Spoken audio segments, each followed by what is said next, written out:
It's time for Pure Performance.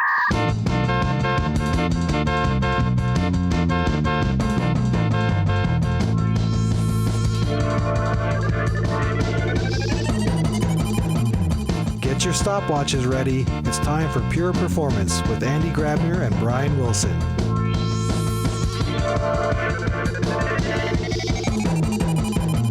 Hello, everybody, and welcome to another episode of Pure Performance. My name is Brian Wilson, and as always, I have my co-host, Andy Grabner, today. Andy, how are you doing?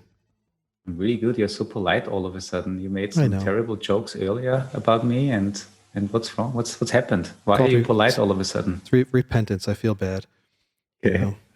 Plus, the people on the other side of the speaker, they only have to know about our beautiful relationship. They don't have to know about the dark side and all not the dirty secrets. Yes. That'll come out in 10 years from now when we're both on Skid Row with bad drug habits. It'll be like how it fell apart. Anyway, speaking of things falling apart, I'm going to try an Andy segue. Mm-hmm. Speaking of things falling apart, right? Deployments fall apart all the time. New technologies fall apart all the time. A lot of times people go ahead and try to use the fancy new toy, and there's no good guidelines on how to get started. No good ways to say, hey, what could we have done if we only knew or had some experience to build on? Or does this sound? Am I going in the right direction, Andy? Yeah, I think you're completely. Save me? Yeah, I'm not going to save you. I'm just continuing your thoughts. The latest new cool technology, as we all know, is Kubernetes. We had several people on the show lately talking about Kubernetes and what it all allows us, kind of getting us to the promised land of enabling every developer to deploy into production at any point without any problems, because it's endless scalable, it performs well, and you don't have to think about anything else other than writing a couple of lines of YAML code. just YAML, yeah. Just YAML, yeah, that's the only thing. Warning number one. The thing is now, so for real, we're all moving to that direction, right? Most of the listeners are probably already in Kubernetes. Some will have to learn it. And there are happy moments and sad moments. And we want to make sure that the happy moments, that you will have more happy moments than sad moments with Kubernetes. And this is why we brought Christian Heckelmann on the podcast today. Christian from ERT, who has been, I think Christian, first of all, hi. I want to give you the word, hi. Hello. Hey, Christian, we have been talking, we've been working together for, a year or two or even more. I don't remember. I think it was Barcelona. So it's with all the COVID around, you cannot tell what year it is right now, right? Exactly. And you've been a part of the journey with, obviously Dynatrace and with Captain.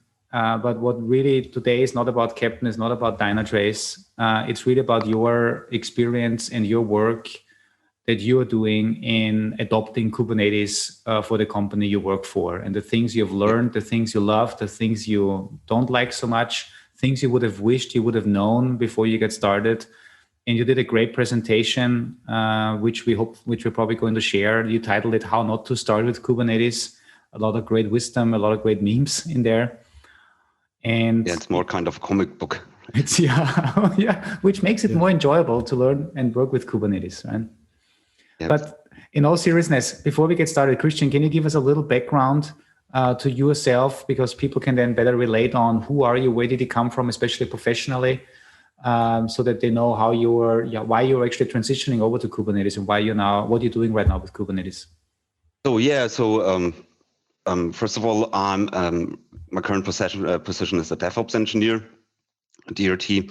So a couple of years ago, I didn't have anything to do with Kubernetes or Docker at all. So I was a database administrator. And before I was a database administrator for around about 6, 7, 8 years, I don't recall at the moment, I was in charge of the network of my former company. And before then, I was kind of a field engineer outside. And so when I started, so that my second time I'm working for ERT.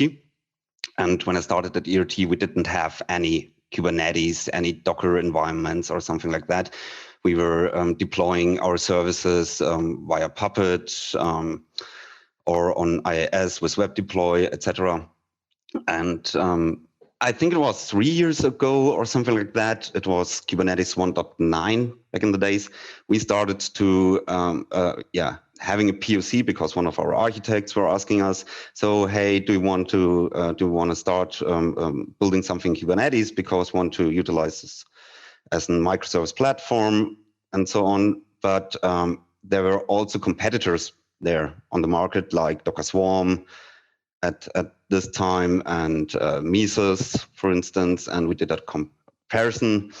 And that was the first mistake we did, that we did this kind of submarine project, I will call it in German. I don't know if there isn't the same in English, because I'm not a native speaker. And we started that, my task was then to install a Kubernetes cluster, which they can play around, our developers. And another guy was taking the Docker Swarm part. And there the whole journey started, I would say, with Kubernetes in our company. And as I said, that was a first mistake, not to bring everybody on board building the platform, because building a Kubernetes cluster or installing Kubernetes cluster is not the problem, but maintaining it, thinking about all the other stuff like networking, storage, and so on and so on and so on. This is quite a hard learning curve, at least from my perspective. So I started going to Kubernetes.io or what the domain is, and reading through the docs and how to install Kubernetes. And I've provisioned myself 3 Linux VMs and started with kubeadm and all the stuff, right? I'm basically building Kubernetes from scratch. And it was kind of, okay, it's working. And then we thought about, okay, how are we getting our traffic inside the cluster? And it was kind of, okay, Googling and then searching by myself. So if you're starting, I would always recommend, if you start using Kubernetes, get help. If you don't have the knowledge in your company, get external knowledge consultants or whatever, and start working with them, because a lot of mistakes I made in the past were just because I didn't know it better, or you couldn't find in the internet any better solutions. So that's quite a big challenge running Kubernetes, especially if you're running it on-prem, right? Yeah. So running Kubernetes on-prem is pain in the... I just wanted to ask a question about that, because it's an interesting topic. Andy, as we often discuss with guests, a lot of times they're experimenting on your own, just like you were, Christian, and it's hard to get buy-in until you can prove something out.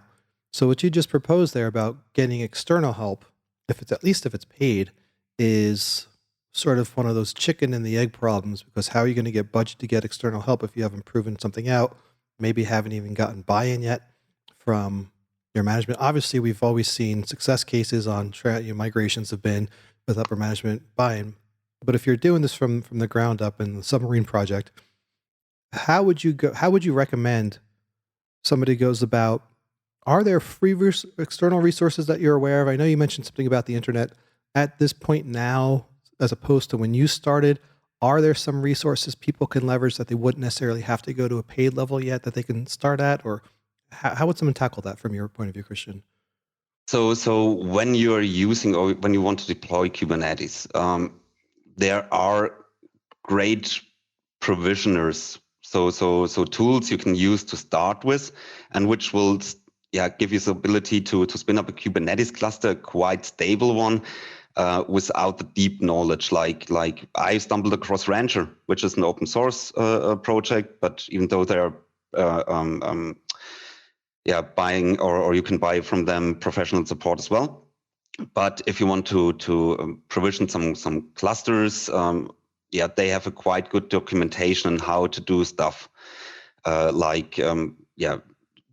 configuring ingress and load balancing on your cluster, and so on and so on and so on. So I would recommend to do something like that, or using other tools like Hops, VMware Tanzu, or whatever, what your company is able to do. And Yeah, but it's still like when you're searching in the internet, you find for one Kubernetes setup or what you want to achieve, tons of different documentations and guides and when you're taking a look at the CNCF landscape, what I'm always doing if I need to bring in something new, like new storage provisioner or whatever, I'm looking at the CNCF landscape and looking there what tools are available, which are not officially supported, but which are projects within the whole Kubernetes ecosystem, right?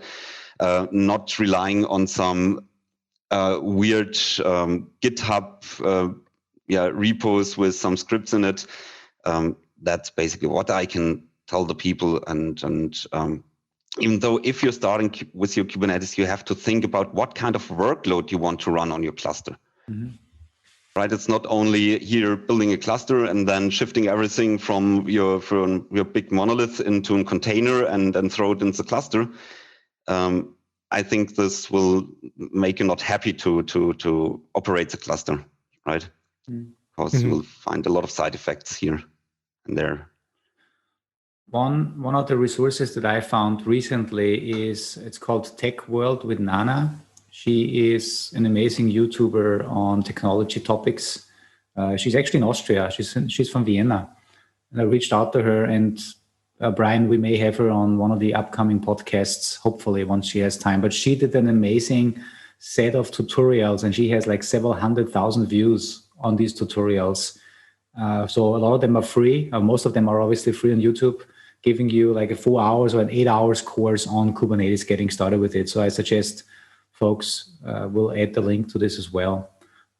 But to kind of, Christian, what I hear from you is, and this is also part of your presentation, right? Don't start with installing Kubernetes from scratch. When by now time has passed, there's many options to really, get started with Kubernetes. And maybe even you just go to your favorite cloud provider and then you just spin up a managed instance there.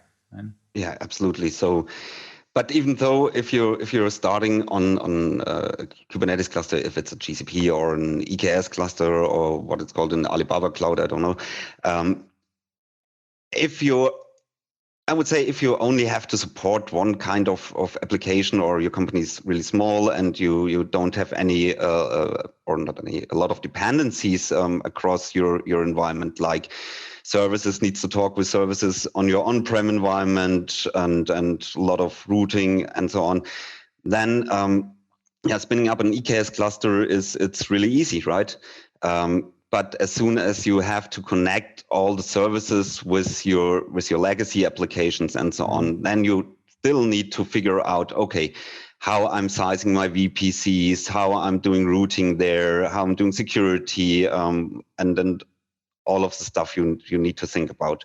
While, of course, something like load balancing. So one of the things I learned was running Kubernetes on-prem. If you want to run a load balancer, you first need to have something like MetalLB in place. So you can have a floating IP around your cluster and then setting on top an ingress controller to distribute the traffic inside of your cluster. And if you're running this in let's say managed system, then you have to think about the costs as well, right? Mm-hmm. Sure, you can install an AWS, the AWS LB controller, and every time you're deploying the service, it will spin up a complete entire load balancer for you, which is great. But if you're having a couple of hundreds of services running on your cluster, then it will be getting quite expensive. Yeah. Right, having 400 load balancers here in place, and then you should think about, okay, I need an ingress controller for them, because not all services needs to have their own load balancer, right? So and so on. So there are still considerations you need to make when you're running on a cloud, but it gets getting much easier, because a lot of issues I had was just because of the fact we didn't know how to configure or having best practices in place for your worker nodes. Let's say some system settings on in our case, CentOS machines, right? Which was So little story here. I had the issue that with CentOS and XFS file system, the slab unreclaimable cache was filling up, and worker nodes were crashing out of sudden. And this was all because of a lot of mounts which were made from one of our deployments. And we didn't know why. So it's and you have to dig into the kernel crash files and reading a lot of kernel bugs and so on to find out, okay, when I change the file system to ext4, we don't have this issue anymore. And this is what you don't have to think about when you're running on an EKS cluster or a managed cluster, right? But you still have to think about other stuff you need to consider, like load balancing I mentioned before, right? Mm-hmm.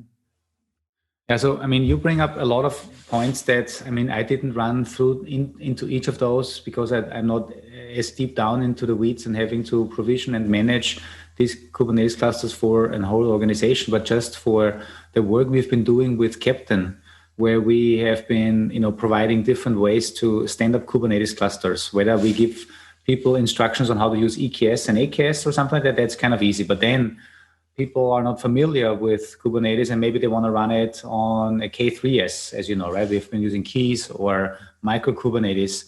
But all of a sudden, I think this was my wrong perception was I thought I run a comment and I have a Kubernetes cluster and all of a sudden I can just deploy my apps and I don't have to take care of anything else because Kubernetes takes care of everything. But then I realized that I have to understand what is an ingress. What can I configure on an ingress?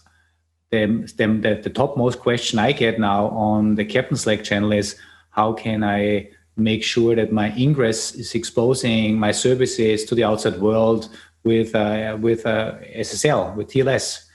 And these are all things that I, coming from my background as a developer, never thought of. I never had to think about networking. I never had to think about security. And all of a sudden, if you really want to use this platform as a quote unquote self-service magic tool, you have to take care of this, right? And this is where I think some of the misconception always comes in. It is challenging. Yeah, it is challenging. And when you mentioned the developers, so developers should focus on writing code and not think about how networking is being done and so on and so on. But you need to understand the basic concepts of Kubernetes, how, for instance, you're calling another service within your cluster, right? So what I always see is developers are provisioning or you're installing a service, deploy a service in the Kubernetes cluster, defining an ingress, and then calling another service through the ingress. So the traffic is flowing outside of the Kubernetes cluster to the public internet, back to the Kubernetes cluster, which are basically, it's latency, right, for your service. Well, latency and costs. And costs, yeah, absolutely. Exactly.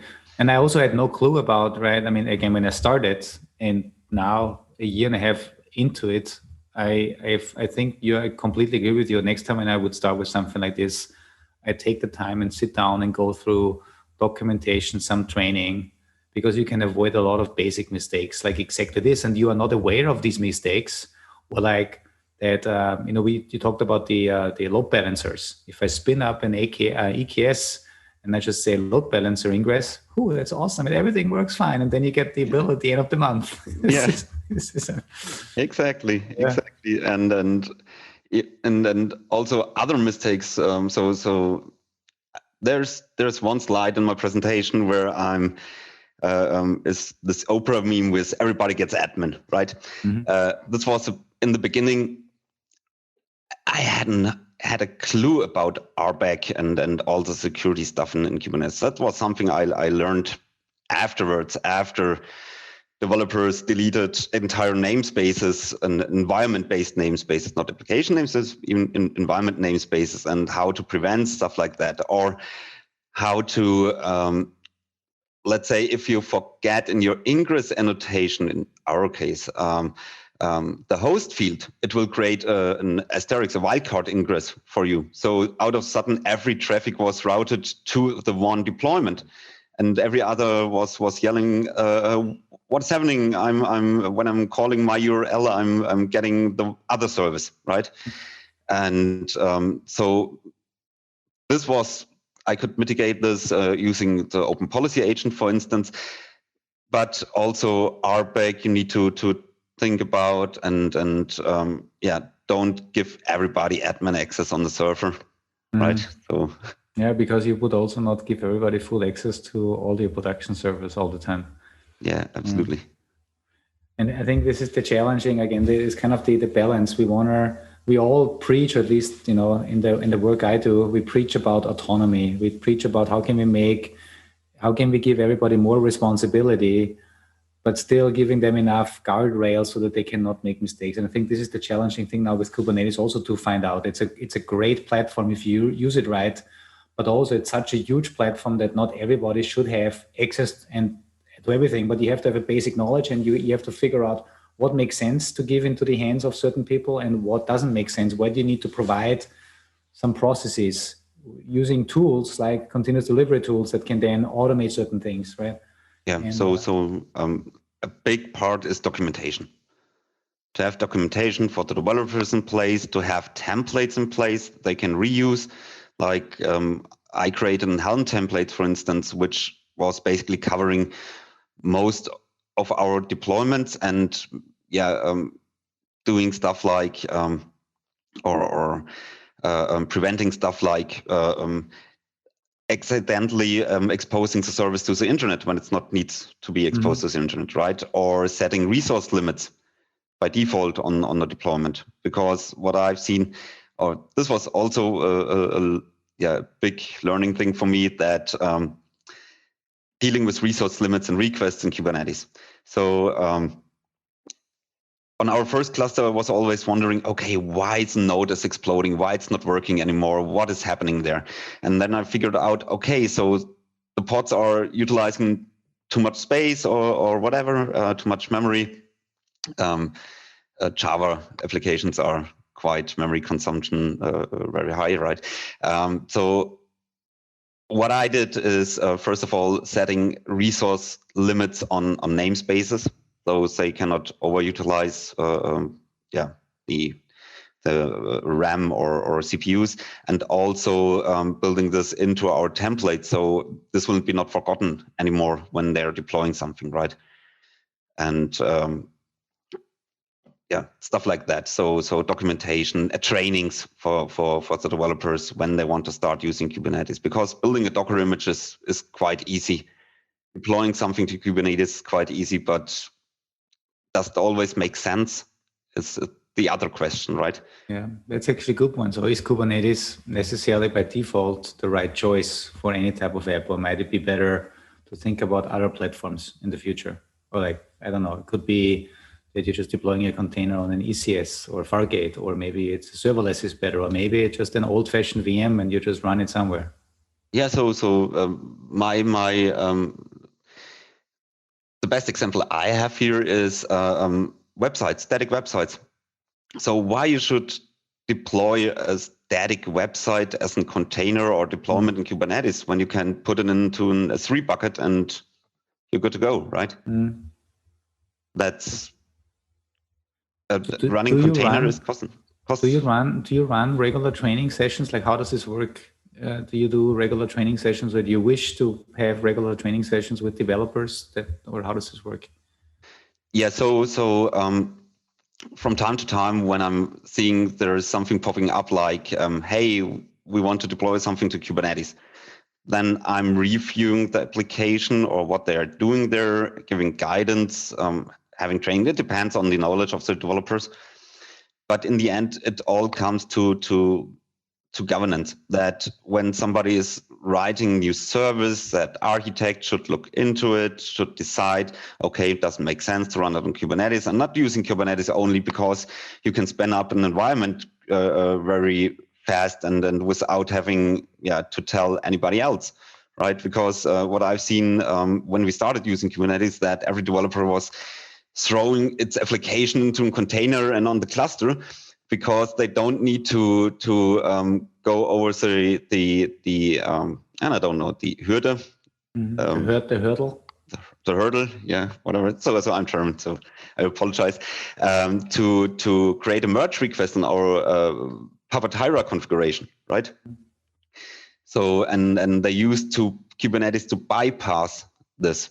even though if the service doesn't make sense at all to run in Kubernetes, right? Mm-hmm. You know what I'm hearing a lot of in this conversation, and thank you both for, I've been being quiet because I've been trying to listen and learn. It sounds as if there's a disconnect between the general marketing of Kubernetes, and I'll use that loosely because there's no Kubernetes company per se, right? But the general marketing of Kubernetes as pop it in, everyone can be self-sufficient, and things just run smooth and easy, right? Which most of us at this point know it's not as simple as that. But Kristen, as you mentioned, things like training, like documentation, and all these things that for decades people have been trying to move away from. We're obviously not moving anywhere. Now, the way I see Kubernetes, and I don't mean to say that Kubernetes is a loss, right? Because Kubernetes is opening a whole new world for great other things. What I think there's just still a lot of overhead and maintenance, scripting and all, but a different type. And the benefit of Kubernetes is that as opposed to, let's say, in the old days where you had to stand up your servers, you had to have a physical location to run it yourself. You couldn't just pay someone else to do it easily. You had to pick your network, set up your network, do all this other kind of stuff. You can now spend time automating a lot of your deployment process, which gives you back that time to do these things like the documentation, the training, and these other bits that are still going to, some of these things are not going to go away. We're still humans. We're still stupid, meaning we don't have these things programmed into us. And if, program Andy crashes, we can't rely on program Andy being there. So this has to be documented.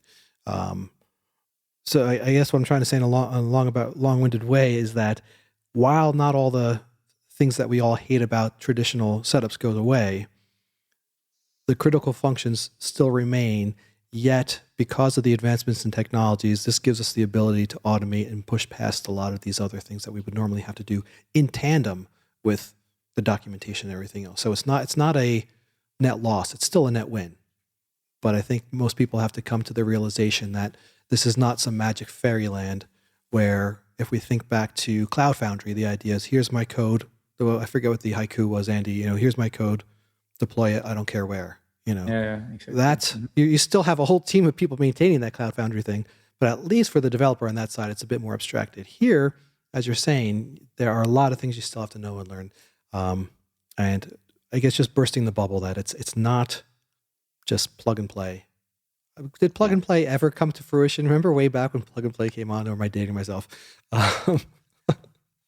It's still going to be tough, and there's still a lot of things. And that's why I think this guide that you put together is so awesome, because it's covering a lot of these things. And earlier when I was talking about, are there any resources out there for people? Although this isn't like a definitive resource, this gives you a lot of things to say, hey, what are some check marks we should go through? Mm-hmm. Anyhow, I'll shut up now. I've been rambling. No, that was good. And I think... So what I already told Andy yesterday, so when you're building a Kubernetes environment or Kubernetes cluster, it's not only the platform the developers are using. You're building that, in the end, you're building a small data center within your data center or within the cloud, right? With all the different dependencies like networking and so on, storage, blah, blah, blah. And you need to think about the stuff when you need people who are taking care of the stuff as well. I mean, I had a little smile on my face when Google announced their autopilot feature of Kubernetes last week or this week. I don't remember, which are taking away a lot of administrative tasks, but also saying, okay, you can now only use this kind of networking provision or CNI plugin or whatever, right? Mm-hmm. But it's basically, in the end, you can only control the complexity if you're reducing the number of potential combinations that make it so complex, right? That's why it's an opinion. It becomes an opinionated platform. And we're back to Cloud Foundry, as I mentioned once in an episode several months ago. Yeah, and I think they had an idea there. Yeah, I completely agree with you, Brian. And I think this is also what we all try to do, right? We try to leverage the new shiny thing, but then we learn while it's great and powerful, it in the end doesn't make us more productive, or at least not the developers. Therefore, we need to come up with a very clear, defined, prescriptive, opinionated path of doing 80 or 90% of the work. And for the rest of the 10 remaining percent, yes, we may then need to go and look into some other options outside of our opinionated way. But I agree with this is also why we invest, so much on standardizing things, whether it's open telemetry, whether it's the stuff, and now I say it with Captain, right? We try to, it's all about making it easier to get work done on top of something that is very complex. But we also have to narrow down the complexity, because this is also why if you look at what we ended up doing with Captain, we are really narrowing it down now to say, if you want to try Captain, then you take a Kubernetes cluster, and we want you to use, let's say, Istio as a service mesh, and we just give you in the first iteration of Captain, we said it is deploy, test, evaluate. This was super easy and super clear. Now we went a further step, because we had people that say, well, we need more flexibility, but still by default, we give this prescriptive approach and say, this is how we think you are most productive in deploying this particular type of technology or app or service. And if you use it for 80% of the use cases, we think you're going to be fine. And for the 20%, you can turn some knobs, and you can change our opinion to be closer to your opinion. And I think, Brian, we had a similar discussion in one of the episodes we recorded that hasn't aired yet as of today, but I think it was with Baruch, if I'm not mistaken. Oh, yes, the liquid software. The liquid software, same thing. Right? Yeah. Well, by the time people listen to this, it will have aired. It's the previous episode, but yeah. Christian, I know in the end of your presentation, and we will share it, you have a nice conclusion, and as I think Brian highlighted before we started the recording, there's a nice meme on there. It says the H in Kubernetes stands for happiness. But you have a nice summary of points of things that you want to be careful with, like don't deploy a production cluster without the review of a professional. Right? That makes a lot of sense. And train the people. We already covered that. The templates. I know you covered it slightly, but I have a question on templates. So if you provide templates, but you allow people to modify templates are just templates, but if you don't enforce them, do templates alone help you? Do you need governance or something else on top as well? Because otherwise people can do whatever they want with the templates. So when you're having a lot of microservices and a lot of developers who are adjusting templates and so on, it's quite hard to get an overview of what they are doing there. So at least that's my what I've seen, what's happening. But it could be in other companies, another thing, right? So a lot of companies who are only deploying one set of software is different than having a lot of different systems flying around, legacy systems, and then want to transition to Kubernetes. But in my opinion, you still need to have some kind of governance who are looking on new services, new deployments, which are then going to Kubernetes cluster. So developers could play on one cluster if they want, right? And nobody wants to restrict them into playing around with stuff. But as soon as a service is getting promoted to a higher stage, to an official integration environment or whatever, then somebody should really look at what they are doing there and how the service is working. Normally, in my opinion, this is classical task for the software architects, right? So they review the service, what the service is doing, what the communication of the service is, and so on. Yeah. Mm-hmm. Another thing that I want to ask you now, you mentioned earlier some of the things that happen and that shouldn't happen, like no resource limits. You mentioned access control, and somebody was accidentally deleting all the namespaces. Any other horror story? Or A lot. Wow. So I think I've found every Fettnäpfchen. Yeah. And here again, a German word dropped. I don't have Was that the Farfignugan? Fettnäpfchen. Fettnäpfchen, yeah. It's- If you step, it literally translated, it means you're stepping into a puddle of fat. That means you make a bad step, and then you do So something that you gross. shouldn't do, right? What are there puddles of fat? Sorry, are there puddles of fat laying around in Germany that this came from? Like, anyhow, Well, I'll look yeah. that up. I'll look that up how that came about because that's just fascinating how that term would come about. a lot of ice was lying around in Bavaria. Sure. So for instance, a classical thing is tagging of your Docker images and using something like tag latest. Right. So if you, I can remember I was searching around to get a storage provisioner. Right. So I used in the beginning of our first or second cluster, cluster-fs combined with a caddy to provision persistent volumes. And yeah, it's a classical copy and paste, and yeah, it's working. We have persistent volumes, but I didn't realize that the deployment of a caddy was using the tag latest, and node goes up, node goes down, and all of a sudden it was and it was using for at the end the image pull policy always, which means every time the pod getting restarted, it will be pulled in the latest image from your caddy, and all of a sudden our storage provisioning was not working anymore.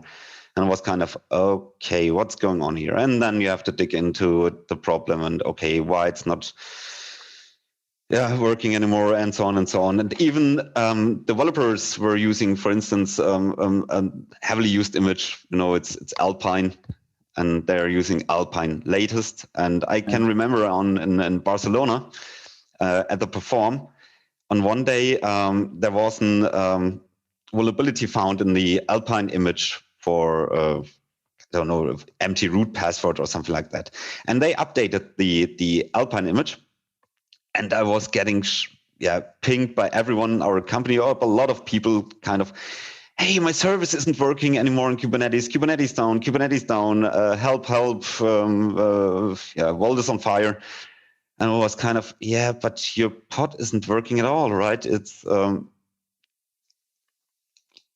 what should I do? Kubernetes is working. So your pod isn't starting up, and have you tried to run the pod locally, for instance? That's also something I've seen a lot, that developers are just using the CI/CD tools to build their containers and throw it in the cluster, and really developing inside of the cluster instead of trying, okay, is my Dockerfile building my application?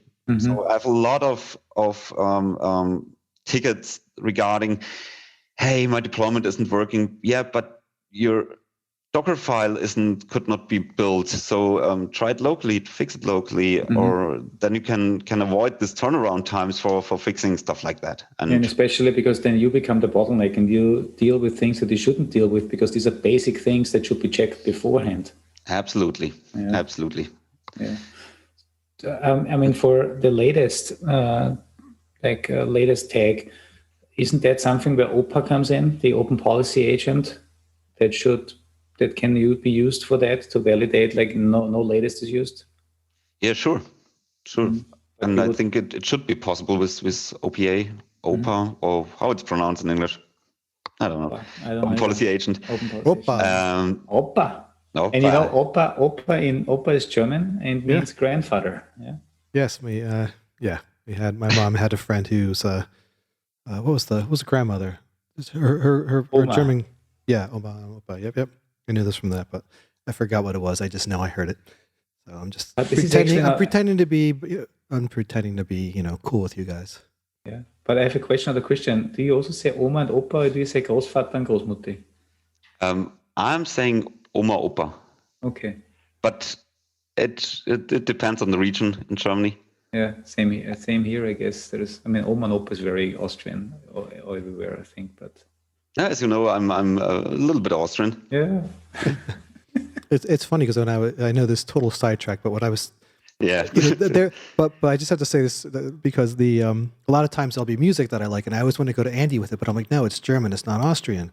And I'm thinking like, well, is it close enough? And then I'm like, well, is Canadian close enough to United States? I'm like, nah, totally different. They speak the same language, but it's different enough. So I don't. That's why I don't bother you with the German music I listen to. No problem. So Andy. I'm the master of sidetracks normally. Yeah, but so speaking of this latest, just to clarify, right? Because I'm pretty sure I understand what the deal is, but for people who might not understand what people are doing, what it sounds like people are doing is instead of saying which version they want to get, so because a lot of times when you're getting something from Docker or GitHub or something, you can just say latest, and that's a default tag that gets applied to whatever the latest push is, right? That's not something that people necessarily even put on their builds. But the latest will always just get the latest. So the recommendation would always say use the specific version that you want instead of just latest, because obviously if you're always getting latest, so as soon as someone updates it, you're going to get that new one. And you have no idea what you're going to get. And another one, it's a security, I would say, issue as well. If you're pulling some images straight from Docker Hub, you are not aware of what is inside the image. Even popular public images couldn't be compromised. Mm-hmm. And so I always recommend to have a set of base images which developers can reuse in your own registry, which you scanned and released for official use for your developers. That's one of the things I would recommend as instead of running all the stuff. But as Andy asked me for other mistakes I've seen. So despite the fact, and I should call my Twitter handle Grumpy Admin after this show, because I'm only complaining. But Kubernetes is great. Kubernetes is great for automation and so on. But from time to time, you're thinking about, okay, classical example. Somebody is deploying an application, and it's kind of, okay, I've deployed 2 pods, and you kind of, okay, and where is your auto-scaling configuration? And I've deployed 2 pods. It's high available, and I'm fine with that. And you're kind of, okay, why you don't use all the stuff Kubernetes is for, right? Automatically scaling your deployment. It's like deploying 2 VMs in a data center, and you're good to go. No, that's not how it should work, right? And here we are again back on the training story to something like that, or health checks in the deployment. If you're getting an email from one of the developers like, hey, can you restart my service in Kubernetes? You'll be like, what right. the? Right? Because this is core capability and exactly what's built. I understand. I think it's great that you're complaining, because again, we always hear about the positive side of Kubernetes, which there's a lot, right? Yeah. But this is the real world. Yeah. Like what are the admins dealing with? What are the things that people are still, what's the people factor, the human factor of leveraging this? You can build in whatever guardrails you want. You can't, as they say, you can't fix stupid, right? So you still have that human factor that's going to do things wrong, not leverage what's built in there. You know, it goes back to way back when I had a job at a record store. We had a big suck because there was like this island in the middle of the store where we had like, Walkmans and radios that you could buy, but then the register was at the front, and over the register was a gigantic sign with an arrow that said register, like where to pay, the cash. And people would go stand at the other side of it, like with their CDs in their hand, wanting to buy it. And you're like, it's over here under the big sign, right? Like you can't pull that out. Yep. You still have, someone's not doing a health check, right? What do you say? How do you deal with that? That's something you can't program. I mean, fortunately and unfortunately, right? Because if we could be programmed, well, that's a whole different debate we won't get into. But if we can be programmed as easily as computers, then we wouldn't be human, I guess. So. Yeah, and I have to say, people are people, and from time people are stupid. So and I see it every day at the moment, because in front of my window they are rebuilding a bridge, and they close the streets around it. And you will not expect how many people are driving inside of the construction, even big trucks, and then trying to turn around and so on. But it says, hey, stop here. The road is closed, but people are still driving through, this construction site. And it's the same with developers. It's the same with administrators. It's, everywhere it's the same. And I'm not better So No, not at all. We all make mistakes. It's good to hear about them, though. Yeah, and also there was this episode, I cannot recall her name, but CD version 2, right?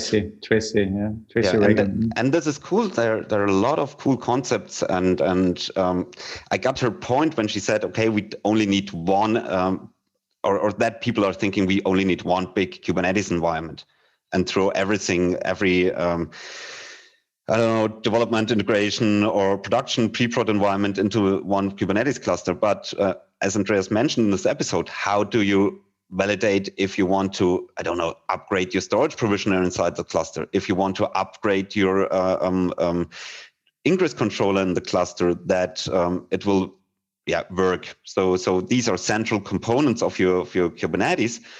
Or if you want to upgrade the Kubernetes version at all, I would say I'm more on the side to test it in advance on another system before I'm running it on production. And it's the whole shiny new world. It's blinking around and everybody wants to use it, as you already mentioned. But it's not everything gold, right? Yeah. And I think this whole thing with you cannot run everything on one cluster. This actually came from the session we had with Kelsey Hightower, I believe, or at least I heard it from him, that you always need to have environments. You need to have stages because you need to test these changes on the underlying platform, and you cannot just do everything in production. Considering the time, because we have a hard stop with the recording in a couple of minutes, Christian, I want to do one quick thing with you. If somebody starts learning Kubernetes today or tomorrow, because it's late here, but what are the 5 terms, because every technology comes with new terms, right? What are the 5 terms everybody needs to understand so that they know what this is all about, right? And I start with 1, because this is so that you know what I'm getting at. Mine is kubectl or kubectl. Everybody needs to know that this is the primary tool that you interact with Kubernetes. It's a command line interface to Kubernetes. What else do people need to know about when they hear it the first time? So I would say the Kubernetes objects at all, like what is an ingress, what is an service, what is a deployment, what is a stateful set, for instance, what are operators.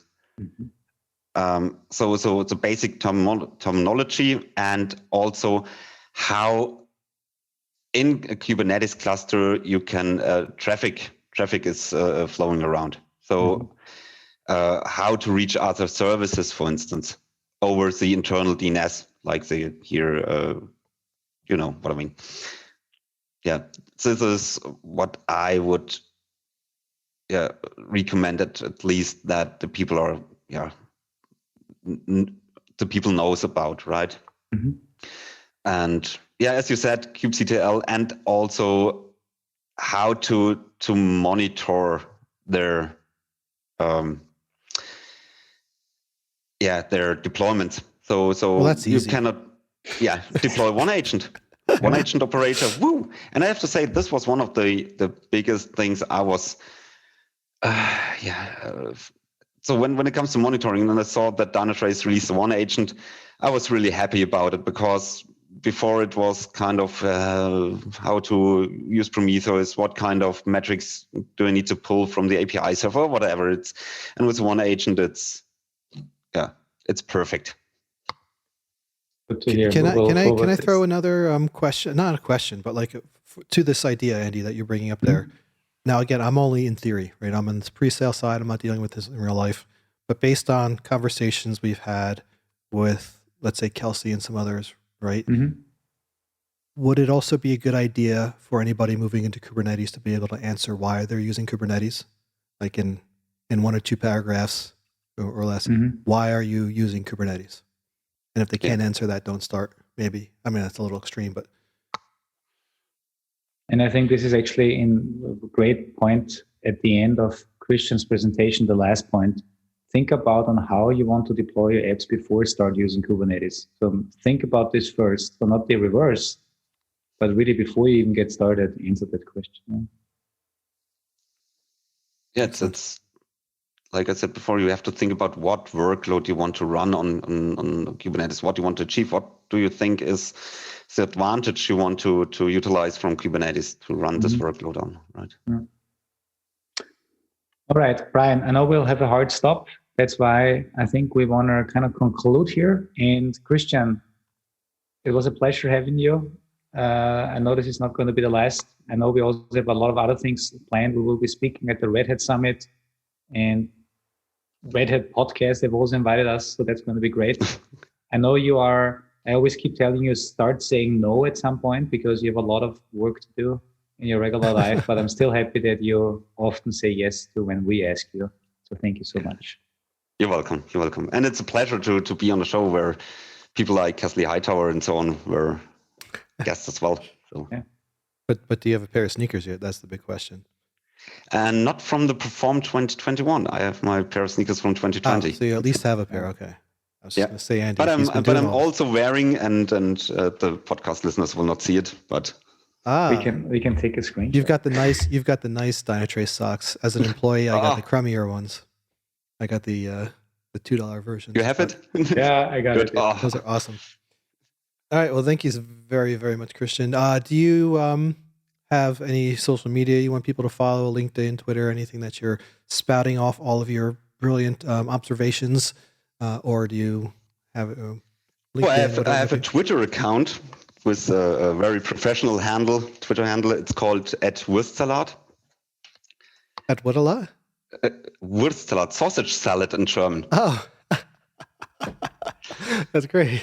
And don't expect any let's say useful content there. Okay, perfect. All right, really thank you for being on. Andy, was there anything else, or should we go ahead and wrap up? No, I think I'm good. Thank you so much, Christian. That's really it. I'll see you soon. If anybody has any questions and comments, you can reach us at pure_DT on Twitter or send us an email at pureperformance@dynatrace.com. Thank you so much for listening, everybody. And Christian, thank you so much for being on. This was very enjoyable. And Andy, as always, thanks for being awesome. Bye, everybody. Bye-bye.